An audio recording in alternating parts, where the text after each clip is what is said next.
AP liquor scam కేసులో నిందితులకు court remand పొడిగించింది. ఈ కేసు విచారణ విజయవాడ ఏసీబీ కోర్టులో జరిగింది. నిందితులు రాజ్ కేసిరెడ్డి, సజ్జల శ్రీధర్ రెడ్డి, భూనేటి చాణక్య, చెవిరెడ్డి భాస్కర్ రెడ్డి, వెంకటేష్ నాయుడు, అనిల్ చోక్రాను కోర్టులో సిట్ అధికారులు హాజరుపరిచారు. నిందితులకు రిమాండ్ను జనవరి 2 వరకు ఏసీబీ కోర్టు పొడిగించింది.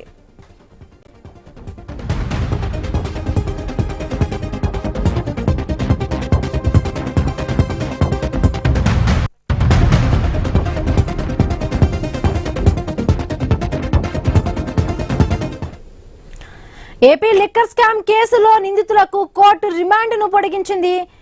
రైట్, మరి పూర్తి అప్డేట్స్ మా కరెస్పాండెంట్ యాకూబ్ అందిస్తారు. యాకూబ్, మద్యం కుంభకోణం కేసు నిందితులైన కసిరెడ్డి తో పాటు సజ్జల శ్రీధర్ రెడ్డి, అదేవిధంగా చక్రధర్, అదేవిధంగా చెవిరెడ్డి భాస్కర్ రెడ్డి, వెంకట నాయుడు, అనిల్ చోక్రా, వీళ్ళందరూ ఇప్పుడు ప్రస్తుతం రిమైండ్ లో ఉన్నారు, రిమైండ్ ఖైదీలుగా ఉన్నారు. అయితే ఈ రోజు రిమైండ్ పూర్తి అవడంతో ఈ రోజు ఏసీబీ కోర్టు తీసుకెళ్లారు. ఈ రోజు విచారణ అనంతరం వచ్చే నెల 2వ తారీఖు వరకు రిమైండ్ పొడిగిస్తూ ఏసీబీ కోర్టు అనౌన్స్ చేసిన పరిస్థితి. అయితే దీనికి సంబంధించి ఇప్పటికే పూర్తి విచారణ చేశారు. దీనికి సంబంధించిన అన్ని వివరాలను కోర్టు దృష్టిలో తీసుకువెళ్ళడం జరిగింది.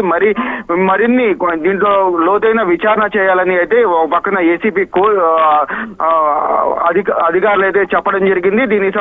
దీనికి మరింత విచారణ చేయాలి, దీంట్లో వీరిని మళ్ళీ విచారణ కోసం తీసుకోవాలని కూడా మరో పిటిషన్ ఉన్నారు. అయితే పూర్తిగా దీనికి విచారణ జరిగింది కాబట్టి ఈ వచ్చే నెల 2 వరకు రిమైండ్ పొడిగిస్తూ అయితే ఇప్పటికే ఏసీబీ కోర్టు అయితే చెప్పడం అయితే జరిగింది. Soni, right, thank you Yakub, thanks for the updates.